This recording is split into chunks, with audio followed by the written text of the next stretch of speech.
नमस्कार। आइए सुनते हैं सुभद्रा कुमारी चौहान की लिखी कहानी हींगवाला। लगभग 35 साल का एक खान आंगन में आकर रुक गया। हमेशा की तरह उसकी आवाज़ सुनाई दी, अम्मा हींग लोगी? पीठ पर बंधे हुए पीपे को खोलकर उसने नीचे रख दिया और मौलसरी के नीचे बने हुए चबूतरे पर बैठ गया। भीतर बरामदे से 9-10 वर्ष के एक बालक ने बाहर निकलकर उत्तर दिया, अभी कुछ नहीं लेना है, जाओ। पर खान भला क्यों जाने लगा, जरा आराम से बैठ गया और अपने साफे के छोर से हवा करता हुआ बोला, अम्मा हींग ले लो। अम्मा, हम अपने देश जाता है, बहुत दिनों में लौटेगा। सावित्री रसोई घर से हाथ धोकर बाहर आई और बोली, हींग तो बहुत सी ले रखी है खान, अभी 15 दिन हुए नहीं, तुम्ही से तो ली थी।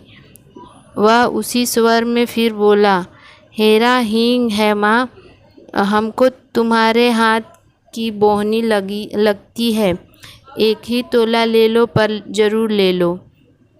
इतना कहकर फौरन एक डिब्बा सावित्री के सामने सरकाते हुए कहा, तुम और कुछ मत देखो माँ, यह हींग 1 नंबर का है, हम तुम्हें धोखा नहीं देगा। सावित्री बोली, पर हींग लेकर करूँगी क्या, ढेर सी तो रखी है। खान ने कहा, कुछ भी ले लो अम्मा, हम देने के लिए आया है, घर में पड़ी रहेगी, हम अपने देश को जाता है, खुदा जाने कब लौटेगा। और खान बिना उत्तर की प्रतीक्षा किए हींग तोलने लगा। इस पर सावित्री के बच्चे नाराज हुए। सभी बोल उठे, मत लेना माँ, तुम कभी न लेना, जबरदस्ती तोले जा रहा है। सावित्री ने उस किसी की बात का उत्तर न देकर हींग की पुड़िया ले ली। पूछा, कितने पैसे हुए खान? 35 पैसे अम्मा, खान ने उत्तर दिया। सावित्री ने 7 पैसे तोले के भाव से 5 तोले का दाम 35 पैसा लाकर खान को दे दिए। खान सलाम करके चला गया, पर बच्चों को माँ की यह बात अच्छी न लगी। बड़े लड़के ने कहा, माँ तुमने खान को वैसे ही 35 पैसे दे दिए, हींग की कुछ ज़रूरत नहीं थी। छोटी माँ से चिढ़कर बोली, दो माँ, 35 पैसे हमको भी दो, हम बिना लिए न रहेंगे।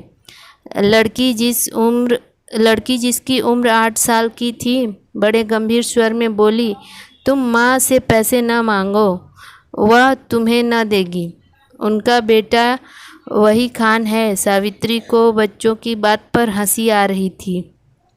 उसने अपनी हंसी दबाकर बनावटी क्रोध से कहा, चलो चलो, बड़ी बातें बनाने लग गए हो, खाना तैयार हो गया है, खाओ। छोटा बोला, पहले पैसे दो, तुमने खान को दिए हैं। सावित्री ने कहा, खान ने पैसे के बदले में हींग दी है, तुम क्या दोगे? छोटा बोला, मिट्टी देंगे। सावित्री हंस पड़ी, अच्छा चलो, पहले खाना खा लो, फिर मैं रुपया तुड़वा कर तीनों को पैसे दूंगी। खाना बनाते बनाते खाते खाते हिसाब लगाया, तीनों में बराबर पैसे कैसे बटे। छोटा कुछ पैसे कम लेने की बात पर बिगड़ा, कभी नहीं, मैं कम पैसे नहीं लूँगा। दोनों में मारपीट हो चुकी थी। यदि मुन्नी थोड़े कम पैसे स्वयं लेना स्वीकार न कर लेती। कई महीने बीत गए, सावित्री की सब हींग खत्म हो गई। इस बीच होली आई। होली के अवसर पर शहर में खासी मारपीट हो गई थी। सावित्री कभी भी सोचती, हींग वाला खान तो नहीं मार डाला गया। न जाने क्यों उसने हींग वाले खान की याद उसे प्रायः आ जाया करती। एक दिन सवेरे सवेरे सावित्री उसी मौलसरी के पेड़ के नीचे चबूतरे पर बैठी कुछ बुन रही थी। उसने सुना उसके पति किसी से कड़क स्वर में कह रहे हैं, क्या काम है? भीतर मत जाओ, यहाँ आओ। उत्तर मिला, हींग है, हेरा हींग। और खान तब तक आंगन में सावित्री के सामने पहुंच चुका था। खान को देखते ही सावित्री ने कहा, बहुत दिन में आए खान, हींग तो कब की ख़त्म हो गई। खान बोला, अपने देश गया था अम्मा, परसों परसों ही तो लौटा हूँ। सावित्री ने कहा, यहाँ तो बहुत जोरों का दंगा हो गया है। खान बोला, सुना समझ नहीं है लड़ने वालों में। सावित्री बोली, खान तुम हमारे घर चले आए, तुम्हें डर नहीं लगा? दोनों कानों पर हाथ रखे हुए खान बोला, ऐसी बात मत करो अम्मा, बेटे को भी क्या माँ से डर हुआ है जो मुझे होता। और इसके बाद ही उसने अपना डिब्बा खोला और एक छटाक हींग तोलकर सावित्री को दे दी।